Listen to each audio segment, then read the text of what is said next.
क्या आपको लगता है कि अमीर लोग अपना पैसा बैंक में रखते हैं? Saving account, fix deposit, recurring deposit. अगर आप ऐसा सोचते हैं तो शायद आपको यह जानकर हैरानी होगी कि दुनिया के ज्यादातर अमीर लोग बैंक में पैसा पार्क नहीं करते, बल्कि सच्चाई यह है कि बैंक वो जगह है जहां मिडिल क्लास पैसा रखती है और रिच लोग पैसा निकाल लेते हैं। तो सवाल यह है, अगर बैंक सेफ है तो अमीर लोग बैंक से दूर क्यों रहते हैं?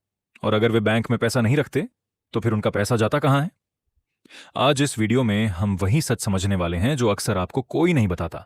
और वीडियो के अंत में मैं आपको बताऊंगा रिच मनी सिस्टम जो अमीर लोग चुपचाप इस्तेमाल करते हैं। पार्ट 1, बैंक का असली काम क्या है? सबसे पहले एक सिंपल सवाल, बैंक का काम क्या है? ज्यादातर लोग सोचते हैं बैंक हमारा पैसा सुरक्षित रखने की जगह है, लेकिन सच्चाई थोड़ी अलग है। बैंक असल में एक बिजनेस मॉडल है। आप अपना पैसा बैंक में रखते हैं और बैंक उसी पैसे को किसी और को लोन दे देता है।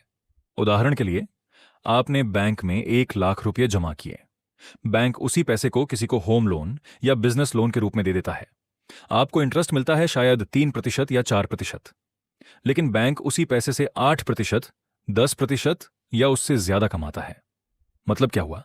आपका पैसा उनके बिजनेस का रॉ मटेरियल बन जाता है। और यही रीजन है कि रिच लोग इस गेम को समझते हैं। पार्ट 2, इन्फ्लेशन का साइलेंट अटैक। अब यहां आता है सबसे बड़ा विलन, इन्फ्लेशन। मान लीजिए आपने बैंक में 10 लाख रुपए रखे। बैंक आपको देता है 4% इंटरेस्ट, लेकिन इन्फ्लेशन है 6%। मतलब टेक्निकली क्या हुआ? आपका पैसा बढ़ा नहीं, बल्कि उसकी परचेजिंग पावर कम हो गई।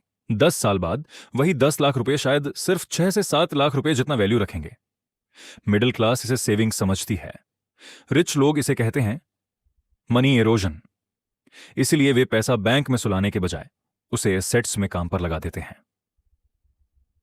पार्ट 3, रिच लोग पैसा कहां रखते हैं? अब सबसे बड़ा सवाल, अगर बैंक में नहीं रखते तो फिर पैसा जाता कहां है? रिच लोग आमतौर पर पैसा इन जगहों पर लगाते हैं। एक बिजनेस ओनरशिप सबसे पावरफुल वेल्थ क्रिएटर है। Jeff Bezos, Elon Musk, Mukesh Ambani, इनकी वेल्थ बैंक बैलेंस नहीं है। यह वेल्थ है कंपनी ओनरशिप। 2 स्टॉक्स। रिच लोग अक्सर कंपनीज में ओनरशिप खरीदते हैं। जब कंपनी ग्रो करती है तो वेल्थ भी ग्रो करती है। यही कारण है कि दुनिया के कई बिलियनियर्स स्टॉक ओनरशिप से बने हैं। 3 रियल एस्टेट प्रॉपर्टी भी एक बड़ा एसेट है, लेकिन सिर्फ रहने के लिए नहीं। Income generating property, rental income, commercial space, land appreciation. 4 alternative assets कुछ वेल्थी लोग इन्वेस्ट करते हैं। Private equity, startups, funds, intellectual property, मतलब उनका पैसा काम करता है। Part 4, middle class versus rich mindset. अब यहां एक बड़ा डिफरेंस आता है। मिडिल क्लास सोचती है पैसा सुरक्षित होना चाहिए। रिच लोग सोचते हैं पैसा प्रोडक्टिव होना चाहिए। मिडिल क्लास पैसा बचाती है, रिच लोग पैसा मल्टीप्लाई करते हैं। मिडिल क्लास बैंक बैलेंस देखती है, रिच लोग एसेट्स वैल्यू देखते हैं। और यही माइंडसेट डिफरेंस समय के साथ वेल्थ गैप बनाता है। पार्ट 5, रिच लोग बैंक का इस्तेमाल कैसे करते हैं? यहां एक इंटरेस्टिंग ट्विस्ट है।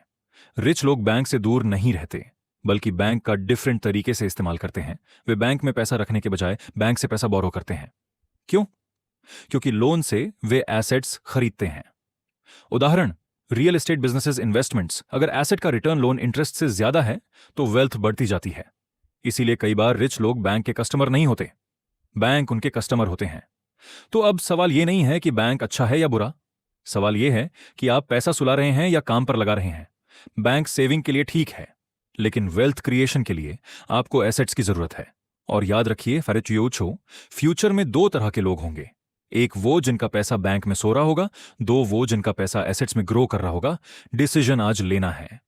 अगर आपको यह वीडियो पसंद आया तो कमेंट में लिखिए money should work for me. और अगर आप चाहते हैं कि मैं अगली वीडियो में बताऊं रिच लोग टैक्स कैसे बचाते हैं, तो अभी सब्सक्राइब कीजिए ग्रोथ शास्त्रा को, क्योंकि यहां हम सिर्फ पैसा नहीं, वेल्थ माइंडसेट समझते हैं।